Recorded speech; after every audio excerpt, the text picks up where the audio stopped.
We Ready? are All right. Are we we are going live. live in 5, 4, 3, 3? mm, mm, go. This is the entry music played by me. Hello, everybody. Welcome to our newest edition of Why the Drama. I'm so excited to be here with you all. I'm your host, Alexa Mendez, and we have a very special script for you tonight. We will be reading Brilliant Curve from Samuel Harris. Before we begin, allow me to introduce the event. Who are unfamiliar, get familiar. Why the Drama is how FilmGate has reimagined an actor-writer industry members meetup. Our mission is to craft, critique, and expand works and performances coming to South Florida. We invite special industry guests who are successful in the world of media and film. They give feedback and look to enhance the work of our creators who are prepping for their projects to enter production. This is a bi-weekly, every other week event that features a read-through, screenplays, and welcomes industry professionals to witness the talent that the Magic City has to offer. This initiative is only available to FilmGate members, but you too can become a member. Go to filmgate.miami, our website, and click on memberships if you're interested, curious, whatever. And now, please, everybody, help us welcome our creators. Samuel Harris, founder of Oregon Entertainment, who has done multiple projects, most notably Neon Bunny. So, thank you. Thank you. Our industry guests are two talented and successful professionals, and we are very grateful for their time and support of FilmGate Miami. So thank you for being with us tonight. The first is Jose Navas. He is a writer, director, and editor born in Nicaragua and raised in Miami, Florida, where he lives with his son. He studied film at the Miami Miami International University of Arts and Design before founding the production company Flickhouse Studios. Jose's feature documentary debut was Miami, Our City, and in 2019 he released his award-winning short El Balsero. He filmed 2 films that are having a lot of festival buzz, Beat Lingo and With His Eyes Closed. The second special guest that we have for you tonight is Greta Hagen Richardson. Greta is a programmer and producer with a decade. You have to pat yourself on the back for a decade of experience in the industry. Her work strives to elevate storytelling that conveys an intimate, authentic knowledge of its subject, with an emphasis on emerging filmmakers working outside the traditional coastal industries. Currently, Hagen Richardson is the director of programming at the Hot Springs Documentary Film Festival and lead features programmer at the New Orleans Film Festival. In 2020, she participated in Film Independence Project Involved as a creative executive fellow.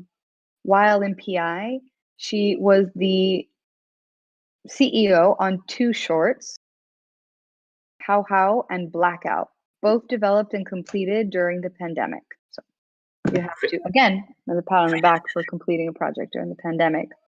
Additionally, she worked with one of her other PI teams to develop and complete a 3rd narrative short film, Noche del Infierno. She is producing the narrative short, Pearl and Henry, and the narrative feature, Long Eye, with director Gibri Allen.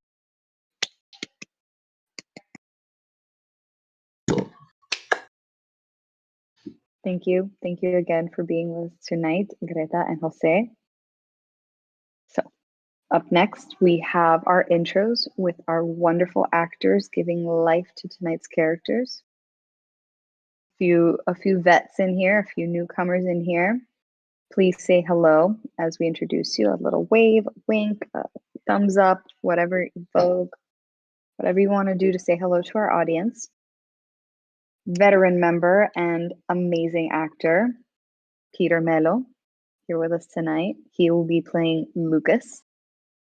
The incredibly talented Angela Mayorga will be playing Karen. Thank you so much for being with us tonight. The stunning and talented Joe Liakos will be playing Jane. Welcome. Jane's one of my favorite names, by the way. Anyway, Coleman Nelson will be playing Nan. Appreciate you. Of course. Thank you for being with us. And we wanted to have this person on here for some time, and we're very excited to introduce her to you tonight, Marta Duque, who will be playing Woman, a Mystery. We are also especially honored and privileged to have a special actor / model with us. He is Camilo Chaverra, and he will be playing the role of Travis. How you doing? It's good tonight, right? You're being with your mom? Hi. Hi. So we have a family collab on our Why the Drama tonight, which doesn't always happen, so pretty cool. As for the minor roles, our staff, my co-pilot, my everything, Guillermo Pacheco, will be the bellhop. Lucas Zambrano will be playing Cop 1. Thomas Calderon will be playing Cop 2 and 3. And finally, I, your host, entertainer, Alexa Mendez, will be playing Maya, Camilo's sister. And I will also be the executive, the receptionist, female in the commercial, man 2, and narrating for you all. So Awesome. I will do my best to impersonate every character. And now, without further ado, Brilliant Perv.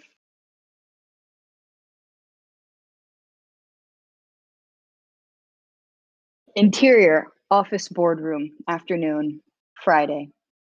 A tech commercial advertising the joystick is to be projected on a massive white screen. The joystick will revolutionize the modern home media system with its high IQ design to link all smart tech products. A mobile home media center now in the palm of your hands. Turn any smart TV into your own infinite media library. Releasing this month. The commercial ends and the screen goes black. Lucas, 41, walks in front of the massive screen. With the device in his hands, he holds it out in front of his face. The joystick. Applause erupt from the room filled with professional-looking men and women in corporate suits. Cut to office board meeting room, evening, later. The odor of a way too long day of worked up armpit sweat mixed with morning cologne and alcohol fill the room. Groups of talking circles fill the massive space. Lucas with his boss, Karen, are in a circle with other important looking people. Lucas, right? Lucas nods. Karen pops another bottle of champagne. He's the brightest engineer we have here at SmartTech. Numbers this quarter lie solely on his shoulders. Let's celebrate that massive brain in that tiny head of his. Lucas smiles. A loud, distinct laugh from a nearby circle catches Lucas's ears. The man is speaking in a German accent. Lucas becomes transfixed on the man in the other circle. Sounds begin to fade out, singling in on the sounds of the man. With a creepily wide smile and an echoing pitched laugh with a German accent to top it off. The man is like a mixed-matched human sundae. Lucas is transfixed by irregularity of this man. Sounds are coming from the point of view of Lucas. Listen, Lucas. I want to invite you out to Silicon. Come have lunch and meet some high-ups. How about we fly you and Karen on the company's jet tomorrow morning? Cut to office bathroom. Lucas confused on how he ended up in the bathroom then. He bows his head in front of the mirror, completely motionless. Lucas breaks into a short mini seizure while standing. The shaking stops. Lucas looks up into the mirror with the same creepily wide grin as the German man. A man enters the bathroom and walks over to the urinal. Lucas continues to stare in the mirror. The man finishes and walks up to the sink next to Lucas. The man removes his wedding ring and puts it in his pocket.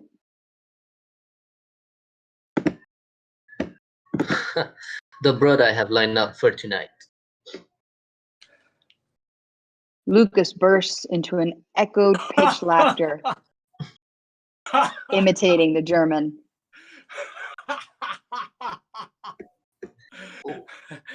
What's so funny? You're not smart enough to get away with it.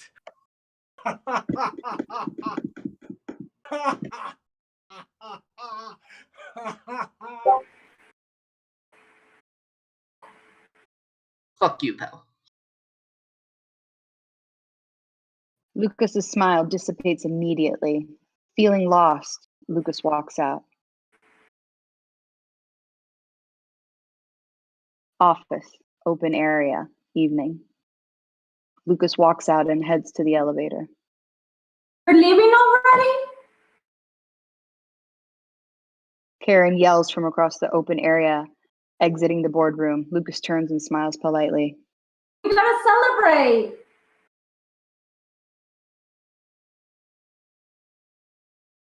As much as I want to celebrate, I have to go to the kids. I have to go home with the kids. It's movie Friday. The elevator doors open and Lucas enters. I'll meet you at the airport in the morning for our flight. Flight? Yes, I'll see you at 5. Yeah. Sorry, too much champagne. Have a duffel bag packed. The flight leaves at 6. Hi to Jane for me. Lucas smiles. Elevator doors close. Modern interior, modern story house. Early evening. A pair of headlights pierce through the blinds. Sounds of scurrying footsteps begin echoing in the home. A little boy enters the kitchen and hides inside the kitchen's island cabinet. A bit older little girl runs upstairs. Keys jingle at the lock as the door opens. Lucas enters the house. He sniffs the air, smelling something good. Interior kitchen, night.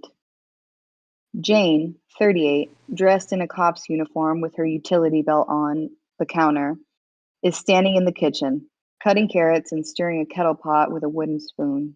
Lucas enters. Smells good, babe. Where'd they go? That's your job. All right. I'm gonna find ya. Jane leaves the kitchen to the family room sofa. Lucas paces around the first floor of the house, moving through the family room and the dining room, checking the usual spots along the way. Lucas makes his way back into the kitchen. Lucas pauses.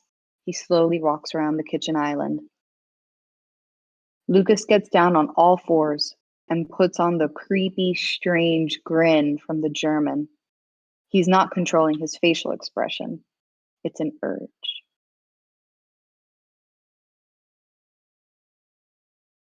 Kitchen cabinet. Travis, 5, is squeezed inside next to pots and pans. The door creaks open. Travis emits a short, panicked scream at his dad's strange face in the sliver of the creaked door. Lucas swings the door open. Get out of there, you. Lucas snatches Travis from the cabinet, now holding him in his arms. You know what today is, buddy? Movie Friday? What'd you pick?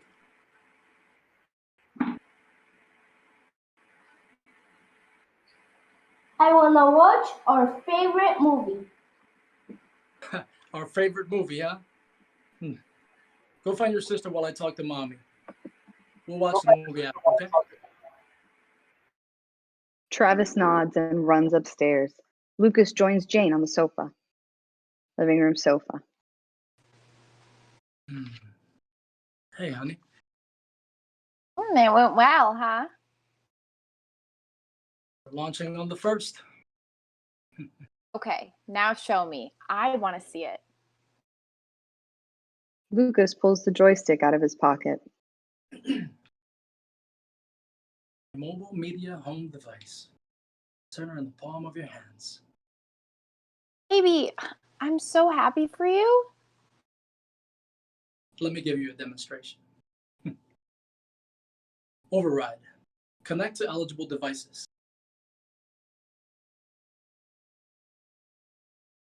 Override completed. Lucas points the joystick at the TV and a menu immediately pops up. Jane is pleased. Lucas begins navigating the TV menu, showing an infinite media library.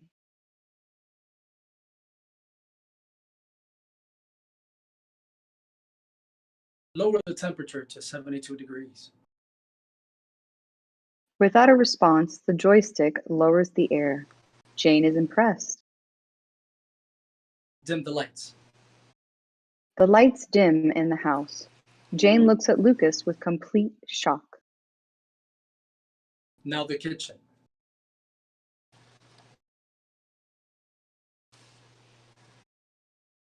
Set the microwave timer to 1.5 minutes. Light the stove and run the dishwasher.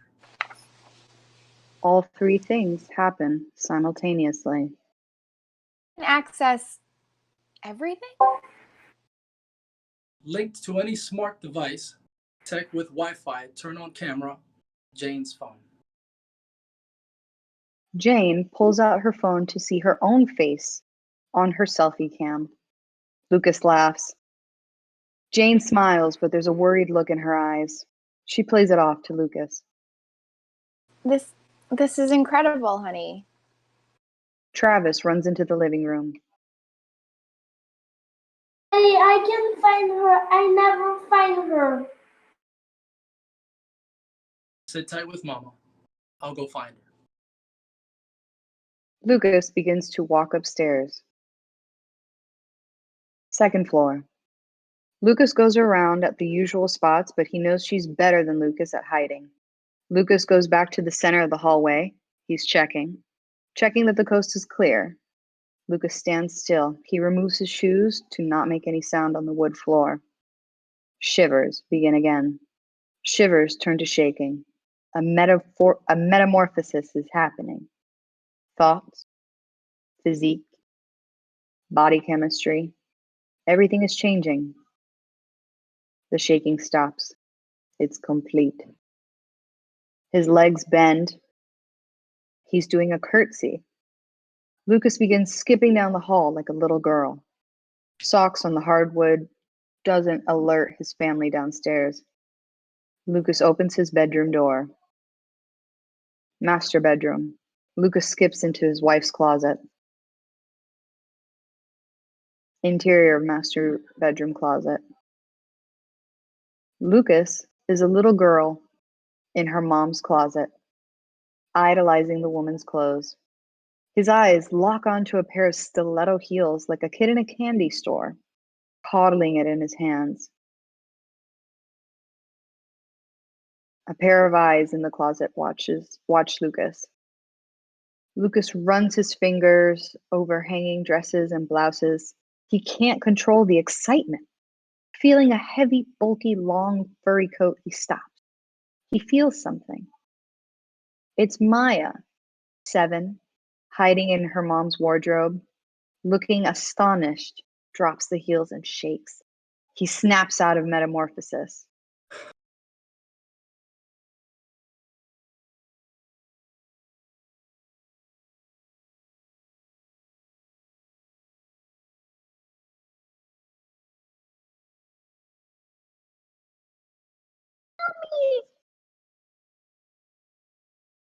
Yeah, honey. I found you. Head downstairs, would you? It's movie Friday. Maya looks back at the father and runs out the room. Lucas takes a breath, picks up the heels off the ground and puts them back. He heads downstairs. Living room. Lucas joins the family on the sofa. Okay, it's Travis's turn. And he wanted Kung Fu Crime Alert 3. Lucas navigates the joystick's menu to find Kung Fu Crime Alert 3, an old school style kung fu theater film with over the top fights, with even more outlandish side effects for every punch and kick. End of the movie. Credits roll. Maya is asleep on Jane's lap. Lucas and Travis enjoyed their favorite movie. Jane takes the kids upstairs to get into bed. Lucas stays behind. He navigates to a secret menu on the joystick. It's now enabling the TV's built-in camera. Lucas watches himself on the TV. He's focused like an animal staring at prey. He shuts down the TV and unplugs the joystick. Jane comes back downstairs. She gets behind Lucas. Now it's your turn. Gotta get you to bed. She starts singing to him seductively, grabbing his hands and leading him to the stairs. I love you, baby. If it's quite alright, I need you, baby. Master bedroom, Friday night, 11 o'clock. Lucas comes out of the bathroom. Jane is mummy wrapped, covering her parts with the sweaty bed sheet. What time's your flight, baby? Lucas grabs a black duffel bag, puts it in the base of the bed, at the base of the bed. It leaves in 2 hours. I'll be back on Sunday. You won't be waking up happy tomorrow. I probably won't be either. Lucas stops packing. A beat. Hold the family together till I get back. I love you. You should have told them yourself. I know I hate disappointing them. You always dump me on that to handle. Man up once in a while. She stands and walks to Lucas, turning his face to her. Be honest with them. Lucas, impatiently thinking on his destination, tells her what she wants to hear. You're right. I can be better. A better father, a better husband, and a better person. Leaving that burden on you is fucked up. He's acting perfectly. It's fucked up. I know it's fucked up. I'll make it up to you. I'll make it up to them. She pulls him close and parts him with a kiss. I'll see you Monday. Lucas lastly opens the medicine cabinet to grab his toothbrush. His fingers graze upon a pill bottle labeled melatonin, but the pills are large and white. A fake bottle with disguised pills. Lucas puts it in his pocket. He finishes the remaining clothes and closes the door behind him. Motel. Night. Lucas pulls into a motel's parking lot. He looks down the road. A forest is within walking distance. Reception desk, motel, night. Lucas walks up to the receptionist. Welcome, sir. One room, please. Okay, I'll need your credit card and a form of ID. No credit card. Can I pay cash? I'll pay it full right now. He hands her a fake ID. Sir, we need a credit card on file in case any damages. I'll pay an extra $500 for any collateral. He pulls out the cash and places it on the counter. The receptionist looks at the cash and back at Lucas. All right, room 208 is available. Thank you. Motel room 208, night. Lucas enters the room and throws his duffel bag on the bed. He goes directly to the TV and overrides it with a joystick. He navigates to the secret menu, activating the smart TV's camera. Cut 2. Lucas grabs a pill from the fake labeled melatonin bottle and puts it in a mug with heated water from the coffee maker.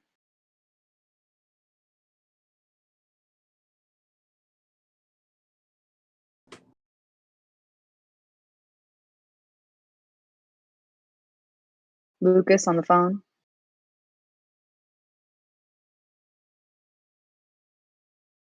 I'd like to request a room change. I just checked into room 208 and there's a weird smell on the bed. I'd like to change rooms, please. You'll send someone up? Thank you.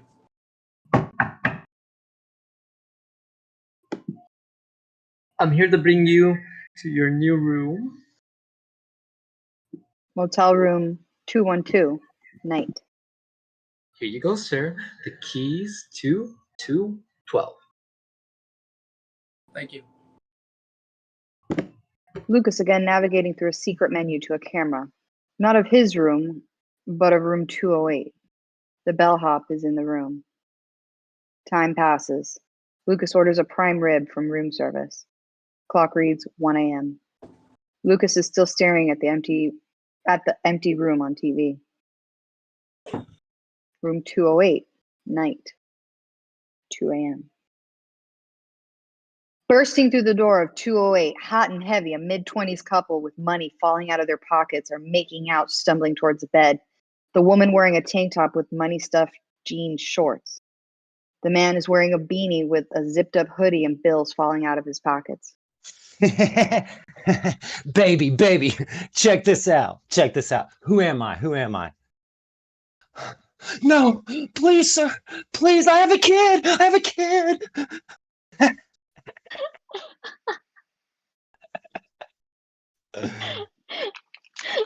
The motherfucker that you popped the cap in. Yeah, woo! I've never seen a motherfucker lie so hard begging for his life. An ugly son of a bitch at that. No way in hell would someone have that fucker's kid.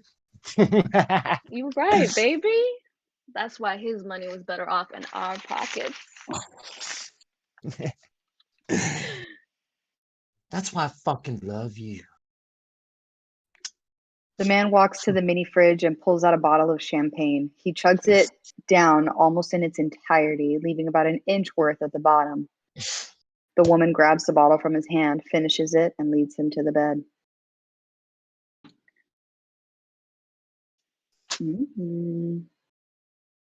Room 212. Continuous, 3 a.m. The half-naked couple are now engaging in sex. Lucas is staring solely and only at the woman on the TV. He's transfixed. Shivers begin, then shaking. The metamorphosis is complete. The body movements of the girl and Lucas sync up.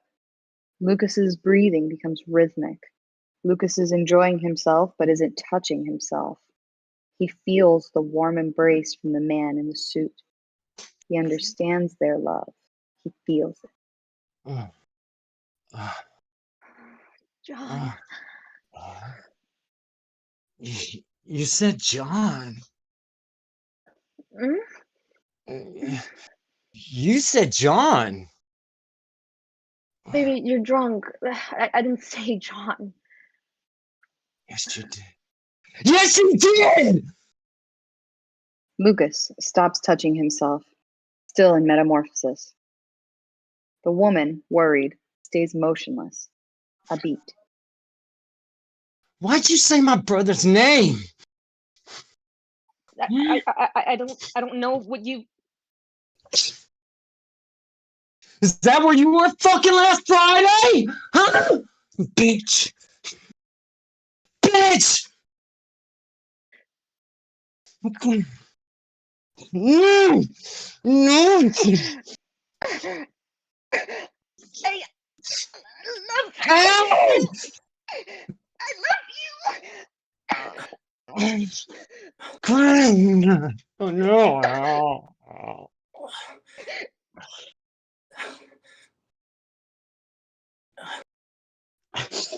Lucas feels the man's grip on his throat. He's struggling to breathe. Lucas, scared for his life, he can't stand this pain he feels. He wants it to stop. He grabs a knife from his duffel bag and runs out of the room. Motel room 208. 3 loud knocks.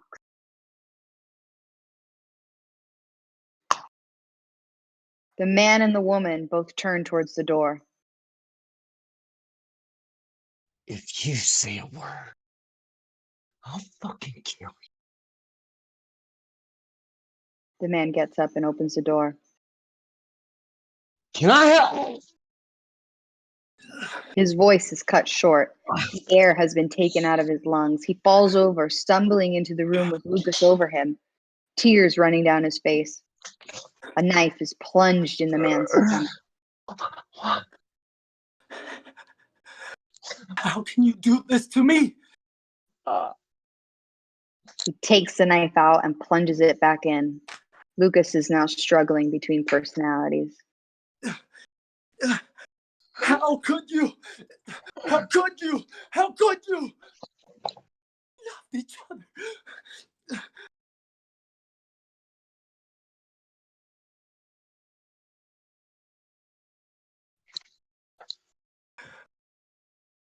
The man, now dead, and his blood covering all of his body. Lucas stands over the body with his eyes closed, breathing in rhythm, unbothered, unaware to the pair of frightened, terrified eyes staring at him. The woman, confused and scared, sits motionless in the presence of the monster. Lucas opens his blood-covered eyelids and looks down at the dead man. He becomes Lucas for a second, realizing the dead boyfriend. He snaps back into the girlfriend.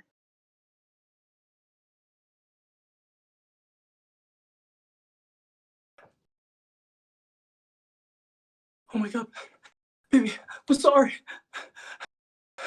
I was scared. You were hurting me. I didn't know what to do. You just got me so angry. I love you, baby. I can't live without you. I'm gonna be with you soon.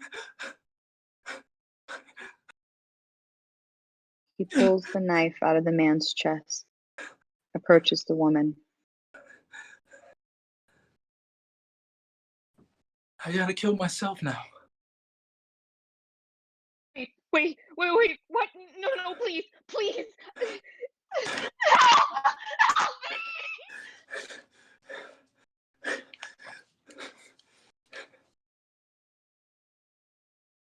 The door to 208 is still wide open. Motel hallway. 3 men walking after a night at the bar. Why the hell would you think that was gonna be a good pickup line? I got it from a TV show, And what show was that, huh? Game of Thrones. Did you offer her dragon dick? Help me, please, he's gonna kill me! The men run towards the commotion. Room 208. Loud, rapid footsteps approach. Lucas is startled to the sound. Lucas does a rapid shake. He's out of his psychosis. Loud and vibrating. Lucas's phone reads, Karen.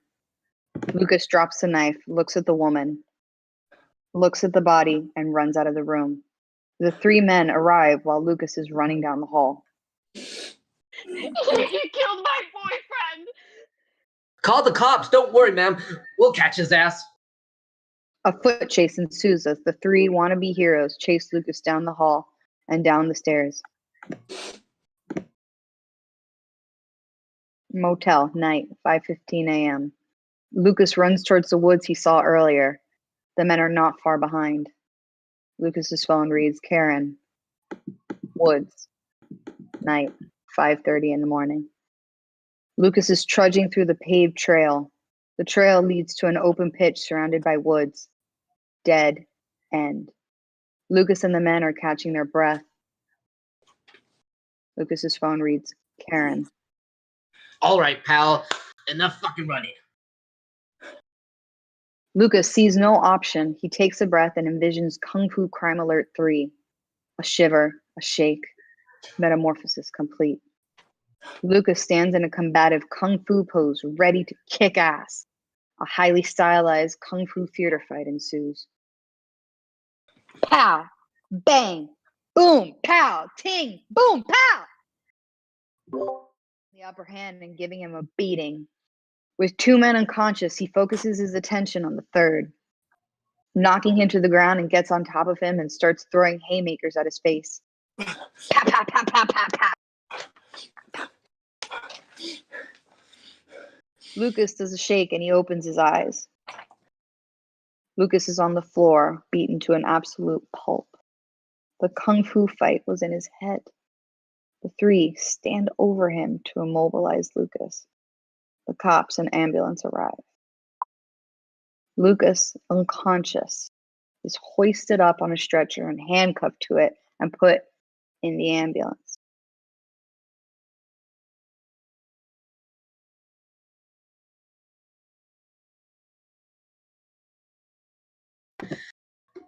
That sick fuck murder, the husband, and almost a wife too. And get this, he was watching them have sex before. He walked in with a 9-inch butcher knife. Cocksucker had a camera watching the whole time. No shit. The guy was into some sick shit, that fuck. Sir, do we notify the wife and kids? That guy had a family? Motel room, 212, night. Crime scene technicians have just finished with examining room 208. The joystick and the live feed into room 208 is still on in room 212's TV. Sleep timer reads 1 minute. As crime scene techs leave room 208 and open room 212, the TV shuts off. The end.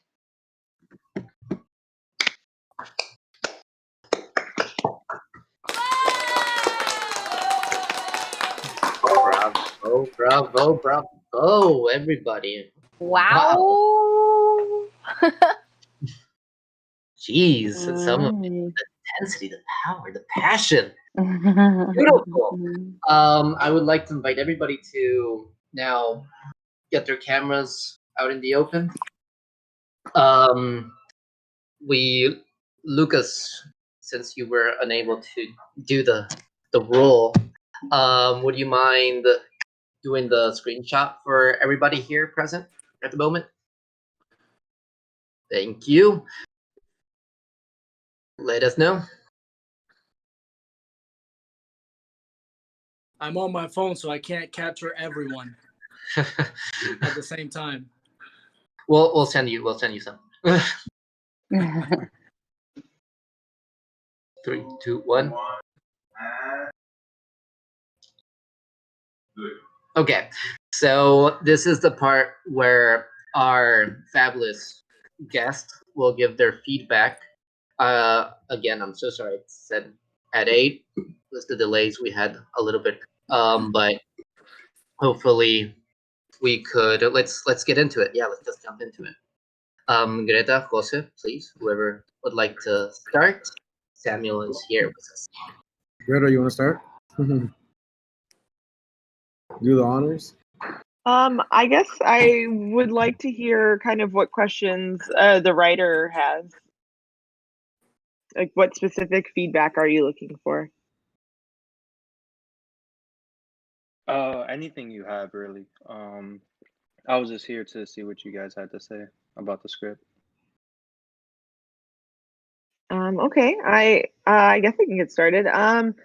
I think the thing that I'm most curious about is the relationship between the main character and the device he's created and how it controls technology, and then the like apparent relationship between how the technology seems to kind of control him later when he becomes these other people.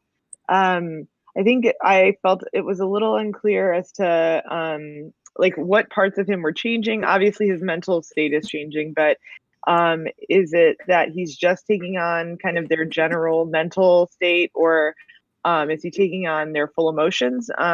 Is he taking on their physical features? Because I think at one point it does say he changes physically and mentally, and then later when he bursts into the room, she's frightened of him. So I guess like I would like to start there and kind of hear a little bit more about you know, the parallels you're drawing between what he's doing with tech and what is happening to him physically.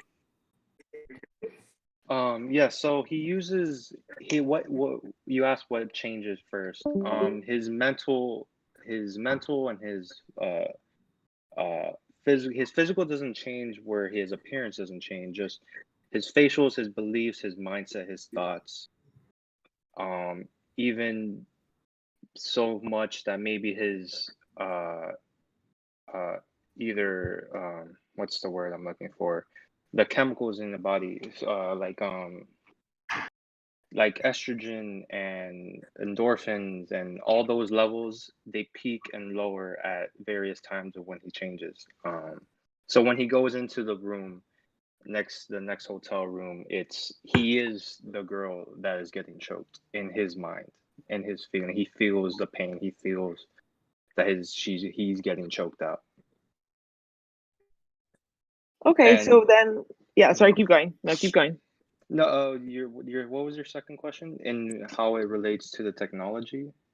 Yes, because well, that was my assumption. I mean, obviously, not having read the whole script, just this section, it seems like there's a relationship between what he does with, you know, the cameras and the Wi-Fi in the house and all of that, and his, you know, what's happening to himself via this device.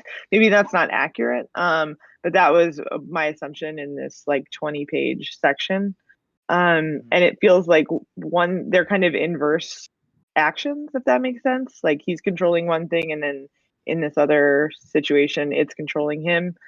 He seems like he can't really help himself when he inhabits these like other people's mindsets. So I guess I'm curious if that was intentional. Maybe explain a little bit more what you're trying to say generally, just to give me a little bit more context, I guess. Yeah. Maybe I could let Sam. answer. Yeah, Sam's gonna pinch him. Okay. So the relationship between his mental state and the device is simply that he's self-medicating. He's off his medication. He's using this device to basically feed a monster inside of him.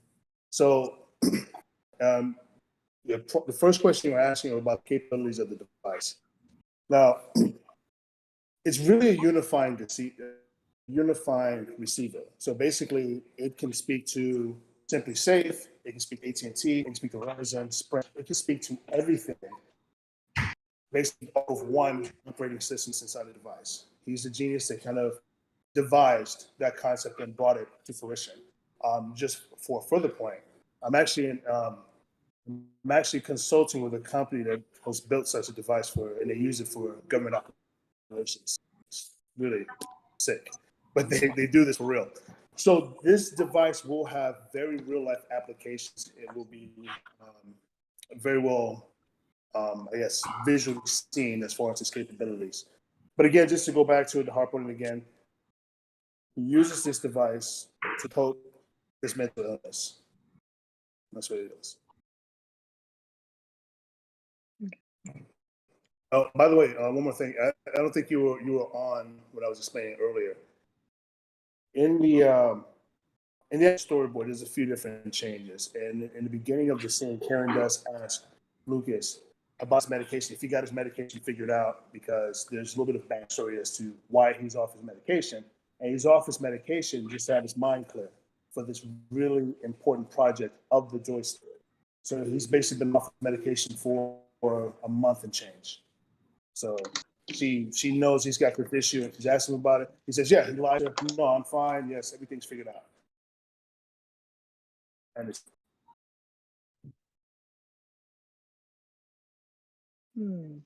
Okay.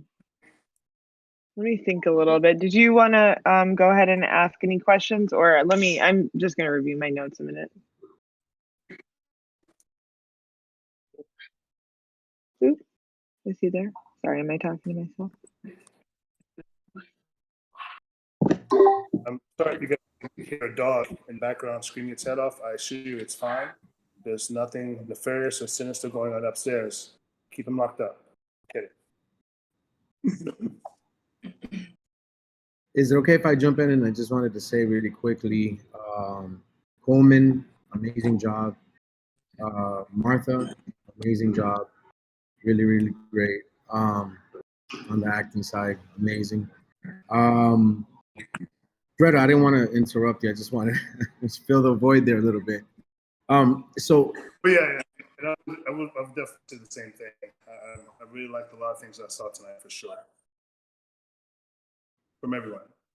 Yeah, and so I would say that one thing is what is the genre that you guys are, because I see there's drama, seems to be a little bit of almost like a thriller thing going on when he starts to stab. So what genre are you guys pegging this? I'm a big fan of suspense. So in my first thoughts were suspense drama, but you're absolutely right. There are elements of thriller in here because this shocking returns that it's a bit unexpected, especially how the film ends. So I don't know if the drama is the thing, but I guess we could fall into that category. Okay. Yeah, and then also the underlying themes. I'm assuming that technology, the theme under one of the underlying themes is technology and maybe how that can backfire on us. Is that maybe a theme that you're going with on that? I'm so glad you mentioned that, because what this story is actually a story that's being told to someone in a larger film. It's a much bigger film, and this is a section from that film. And this does deal with the dark side of technology. It really most certainly does. I'm glad you picked up on that. I really like the fact that there's this parallel with the technology and how it's kind of advancing and controlling everything, and then you have this mental illness that controls him and how it kind of parallels. I think that's definitely interesting. I would maybe not always be careful with not doing it so like, hey guys, pointing it, and then maybe doing a little bit more, sticking it into always staying subtle with it. This is part of a feature, I'm assuming, correct? It depends on how things develop.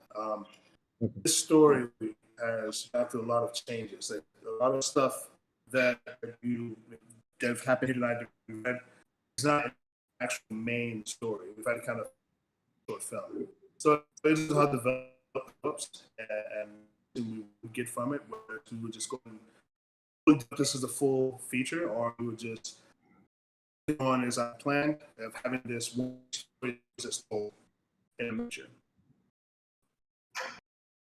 Okay. I'm having a little bit of a hard time. I don't know if everybody else hears you, but you're coming in and out, so I can't really hear Yeah, everything. you're a bit choppy, sir.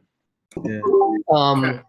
As if everybody, like whoever is talking, let's keep the mute. So because sometimes when it's interrupted, it chops.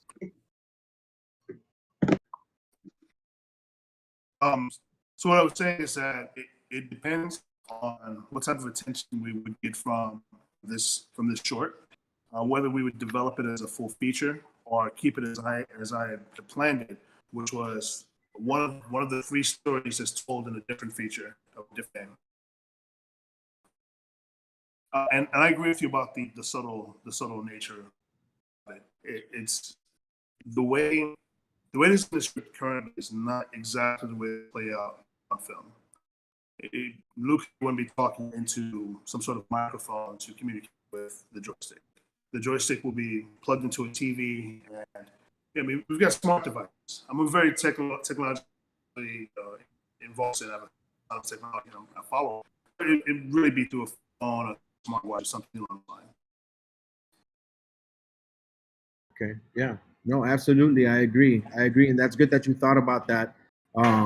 Yeah, I think it's great that parallel. The story has been in my head since about 2015. It's gone too hard about it. So before I finalize what full capabilities are, I'm waiting for a report from the owner that has come in contact with this. Happens to be a friend of mine, neighbor. Just stands. Okay. Yeah, it's super hard to hear you. Yeah. You might want to turn your video off. And so are you and Brian are both writers on this? The is something I came up with back in 2015. And yes, I so I have a lot of books that I've done. I got the whole story just written out over several different applications, and I met Brian, and we became friends. And Brian has formed my idea into the story. Yeah, he's written the story, just kind of go back and forth with the story. Yeah. I can tell you, you know, my, you know, off the top, I enjoyed it. I hope you guys can hear me. I hope I don't sound choppy. I enjoyed it. And I thought I didn't get too lost. The only thing I would say is kind of like what Greta mentioned, you know, the physical aspect. What is it? What exactly is it? Like there's a metamorphosis. Is it, you know, is it a physical change totally? So maybe that, just clearing that up. But other than that, I thought the script was engaging. I thought the dialogue was good. And so yeah, it was interesting. It kept me interested and looking forward to what was next. You know, one thing that I wanted to kind of touch on with what you said about the metamorphosis and the transformations. I've worked in law enforcement, and I still do, and I help mentally ill individuals a lot within the jail system. And when I watch there's certain tells that the mentally ill deal with. They're usually called affects. And so the affects in the beautiful mind, you didn't feel they were after you started doing quirkiness, but you learn that things he was doing twitches because he was self-comforting. He was having like a flip up, he was self-comforting. So that's what I was explaining at the beginning of this, the translations to the seller that you actually something else, or that something's happening to you. And we tied off that. It's like a reveal that happened towards the end of the film. Sam, it really got a bit worse by that last part. Okay. Would you mind just coming back and in for the meanwhile? Brian, could you like also perhaps give a little bit more into the elaboration here? I would go off of what Sam was saying, but I wasn't sure. I couldn't really understand him. Yeah. Um, Sam, could you like log in and out real quick in the meanwhile? I think he was saying something about when he's actually Lucas, that he's more secure of he was himself, speaking off his personal more experiences he confident. had because he worked corrections as a corrections officer for, I think he worked as that for like 10 years. I know he was going into detail about his experiences about the mentally ill prisoners he had to take care of. After that I don't know what he was trying to say, but in regards to So hope I'm back. Sam, you there? Yeah, I'm back. Say a couple sentences so You you hear me? could say a little bit more. I don't know. Crime scene technicians have just finished with examining room 208. So, Hey Sam, see if you Can you hear me? if you have any other devices that are hooked up to your Wi-Fi in the house, take them off Wi-Fi and just keep the one you're using and see if maybe that helps. Are you on your phone, Sam? I just went to, now I'm on the iPad. So I just dropped down to AT&T's mobile services. This thing better. Yeah, you sound a Yeah. lot better. Yeah, you A do. lot better, Sam. You sound better. It's freaking ridiculous. AT&T Wi-Fi is trash. AT&T mobile works. Perfect. Sam, you were talking about No your sponsorship experience. from AT&T. Hey Sam, I feel your pain, man. I just got out of AT&T. I know. I've left AT&T before because trash. You know. But yeah, like everyone else, you just bounce around from service to service. You get tired of one, you just go to another one. They're offering you a free phone or something, some crap. Just what happens. All right.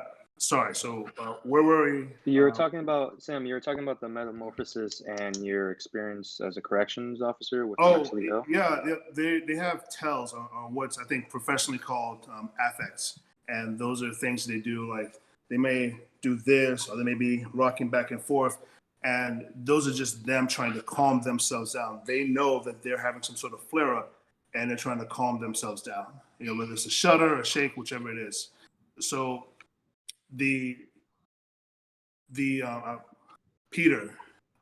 So Peter was trying to interpret those shakes and shudders, and that's one of the questions I was going to have for Peter too. Just I know we're not at that point yet, but it's just from his perspective, if he felt that this was something he was using to gain control of himself, and he was shuddering and shaking, or was this truthfully just him losing control? So I really wanted an actor's perspective on which one he was going to be doing, but that's what I'm open to when it comes down to playing out the character and also where I base those transformations on. Actual experience watching individuals do these things and then going through the training to understand what it means. Yeah. So what mental health issue does he have? That I have a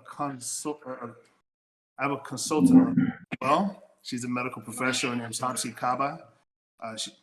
She deals with mental illness throughout the entire United States. So what I've gotten so far is that it's a form of schizophrenia. Mm-hmm. That's what I've gotten so far from professionals. But like we all should do, I'm getting a second opinion.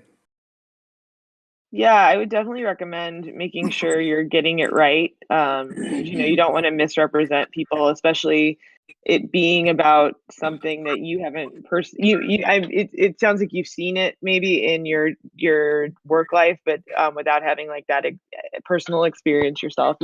I think it's definitely helpful to make sure that you're representing it in a respectful and honest way. Absolutely. And now I'm understanding a little bit more the larger context of the film. So I thought the performances here were really good as well. It was great. Is everyone here? Just give me a little more information. Is everyone here the actual people signed on to act later in this? No, not yet. Okay. We Yeah, I'm sorry, Sam. I can't hear anything you're saying. I can hear everybody else. We could hear Sam. Who else can't hear Sam? Yeah, I could hear you. Joe. Yeah, Joe? I just can't hear Sam for some reason. Yeah, I can hear you right now, but I can't hear Sam. Yeah. I was listening. I could hear Sam. Joe, you also reconnect Yeah, with Ed. I can hear. Just reconnect real quick and then you'll start hearing Sam. What was that? Just reconnect to the server and you'll hear him again. Just reload the page. Reload the app.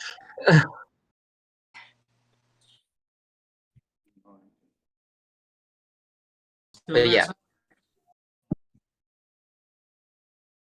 So what about this, about his like schizophrenia? Are you trying to communicate? I mean, like, he is ending up murdering someone. So, but what's the main story isn't really about like anyone who has mental illness is essentially a victim. They're really dealing with something that's incredible, something that we don't really fully understand. This was more about his decision to cope with it, his methodology on coping with his mental illness. Instead of taking his medication or going to seek help, he's using this device to feed his mental illness. So it's not that he has mental illness that makes him bad. It's the fact of his methodology of coping with his mental illness that makes him bad. That's really where we stand on that. okay. Yeah. Right now, I don't know if that relationship is clear. If that, so I would focus on that, like maybe making sure that it's a bit more obvious that this is coming from him and not coming just from his. It's coming from his response to his mental illness, as opposed to the mental illness making him, act in this way.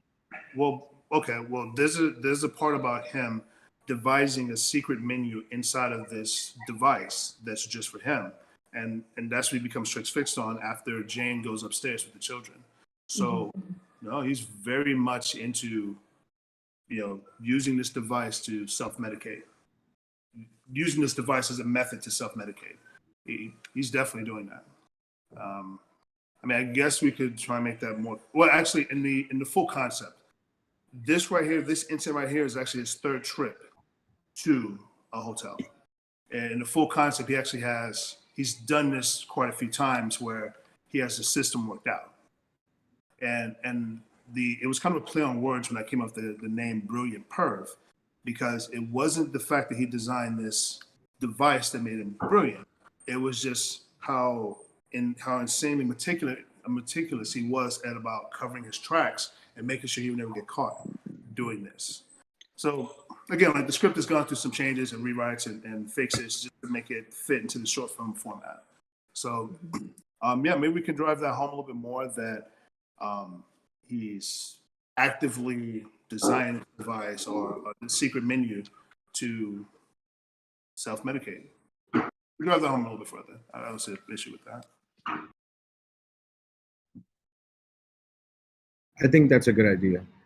I think that's good. I think that as filmmakers, it's always, for me, I always find it that you want to keep a lot of things secretive. You want to keep them, like, you want to keep it in suspense, but sometimes certain things you want to be upfront. For example, I did a short film recently, Beat Lingo. The kid he's mute. He can't speak. And then at the beginning, I was like, well, we should try to keep that, and then kind of tell it later on. And I think that takes away from, feeling for this character.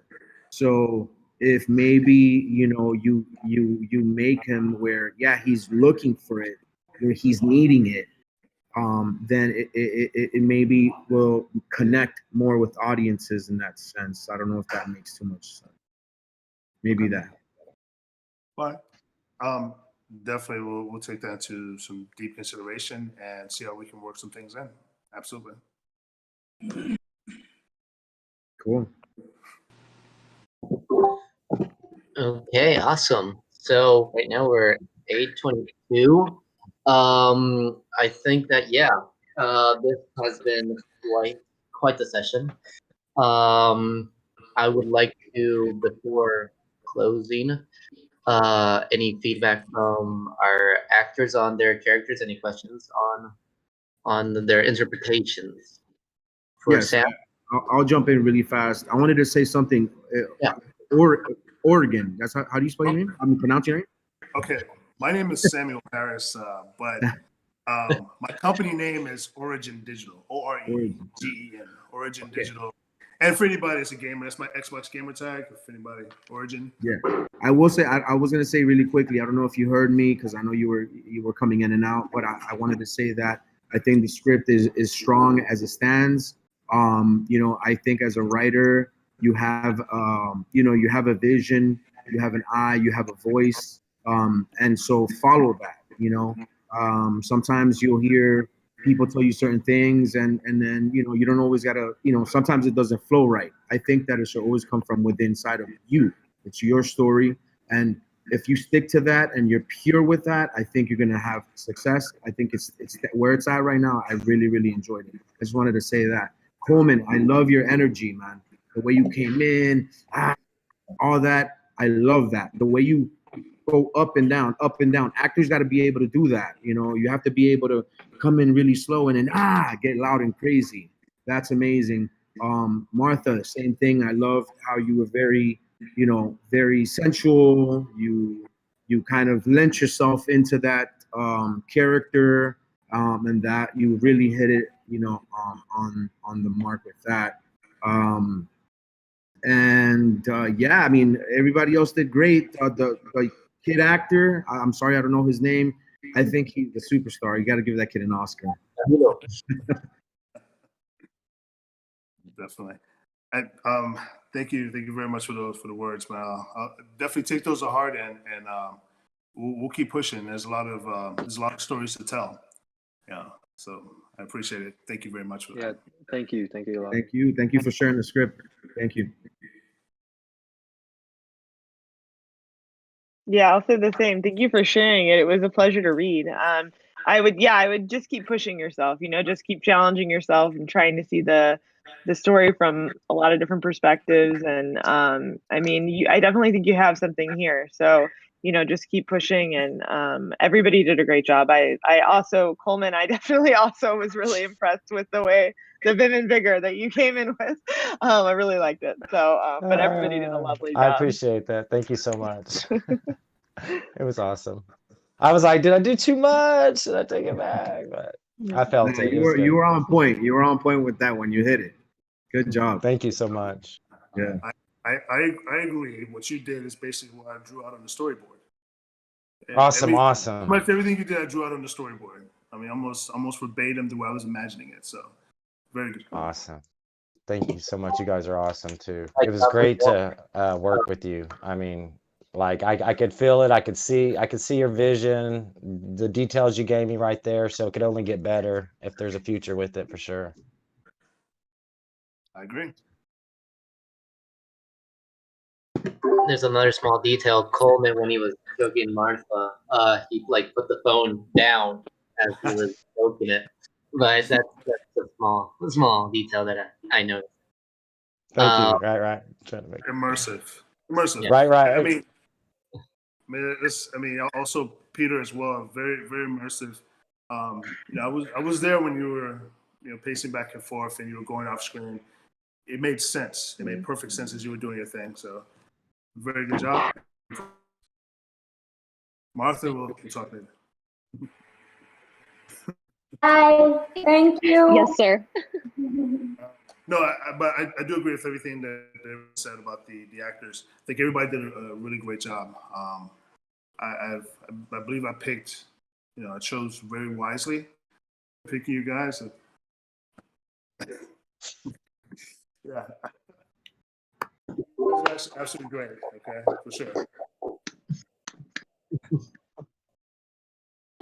Thank you for the opportunity. Is that a heart you're holding? Thank you. Is that a heart you're He just made it. Nice. You know what? Thank you so much. We enjoyed it. Thank you. The story is amazing. I can't wait to hear more. Surely we'll be in touch. Perfect. Alrighty. Alexa, take us home. Alrighty. Once again, this has been Why the Drama. Thank you to all of our participants and guests for making this a very special hour. Clap, clap, clap. Yeah. Golf clap. So next week we have a very special Why the Drama. The Residue Remains by Angelica Borland. It's an experimental short exploring the trauma that lingers when emotions are not faced. She is a FilmGate Fellow and FilmGate Festival winner. We are looking forward to having her on here and looking forward to this next project. Now, if you have a scene or script that you'd like to submit, please do so by emailing info@film-gate.org for future Why the Drama events. And if you'd like to participate as an actor, please send us your reel and headshot to info@film-gate.org as well. And also join our Discord. That's where we are talking to you from tonight. And we are, through the Discord, we are creating a local community of filmmakers and artists to connect easier and create together. You'll see the QR code appear on our screen. Here, you can connect with members in the Florida film industry. Members will have exclusive access to special groups and workshops. To become a member, please go to our website, as we said in the beginning, filmgate.miami, and follow the prompts. We also have a super awesome opportunity for people who are interested. We're in the planning phases of this right now, but we have an art gallery right in downtown, and we opened in January. We had our first exhibition, which was a great hit, if you ask me, at 129 East Flagler. And we are looking for some volunteers. If you don't know anything about art, that is fine. But if you have experience in the world of fine art, please let us know. We can take both. We can teach you. We can, set you up, have you do some things. Please send me, Alexa, an email or my co-pilot, Lucas. Our emails are alexa@film-gate.org or Lucas, Lucas, @film-gate.org. And if you want to improve your skills and your career, join us at the following events. We have our upcoming Legal Ninja workshop, everything about legal. If you're getting ready for a film, got you.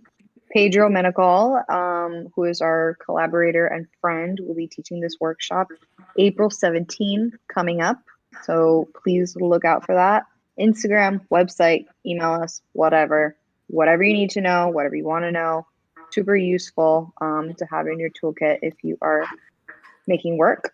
So reach out to us if you're interested in participating. And our tickets can also be found on our Eventbrite. We have our Young Actor Boot Camp for very young actors, like our special guest tonight. Our kids who are coming, they're looking to grow as far as actors. Our event is also on our Eventbrite. And any information that you want to know about this, please send us an email, look at our website, look at our social media. Everything is all there. This boot camp is limited due to the CDC guidelines for protection against COVID. Classes start May 6th. So coming up next month, watch out for that if you want to get your little kiddo in a class. And we have a young artist boot camp. We will have our boot camp for young filmmakers aged 12 to 17. If your kids love movies and films, this is the best place. The earlier the better, as they say. For more information, also check out our Eventbrite. And this is also limited, so if you're interested, get on it. Classes start June 21st. And we have our Unity 101 workshop, which is April 15th with Jose Guzman. He will teach the basics of Unity software. So, you know, in the world of VR and video games, you're going to want to get to know a little bit about Unity. Tickets are on Eventbrite, also limited, so hurry up. And we have also on April 17th, a headshot day coming up. So if you need to update your portfolio, get in front of some people, send FilmGate a reel so that you can do things with us. Recommend going. We will have our photos taken by our in-house collaborator, Carol. He runs 22 portraits, and the link is in our Eventbrite. We have also, I should mention, we have the headshot thing tomorrow and April 17th. So there's 2 chances for you to get your picture. Good side taken. And we also have a film festival coming up. You will see me there, April 28th. It is for our comedy film festival. It's a hybrid Zoom, live, in person. You can come, wear a mask. Don't come, stay at home. Our tickets are also on Eventbrite. Check out our website for links to that, or email us. Just talk to us. I don't know, chat us. We're all pretty available. It's going to be awesome. We just had a sold out film festival for March, so we're planning good and great things to come. And lastly, for announcements, we are accepting submissions for our May shorts for our film festival. You can check us out on our Film Freeway to submit, and the deadline is May 3rd. So thank you everybody at home if you're still with us tonight, if you joined us earlier. Our special guest, Samuel Harris. I see here Peter Mello, who is our actor. Angela, she's still on here, I think. Camila went to bed. And I think it was, well, let me come back to our names here. Coleman, Jose, Greta, and Joe. our ladies, Marta, Joe Liacos, and obviously Guillermo. And yeah, I think that's everybody. Thank you all for being here. See you next week. Thank you, guys. Good night. Peace out. Good night. Thank you. Good night. Have a great night, Thank you. guys. Bye, everybody.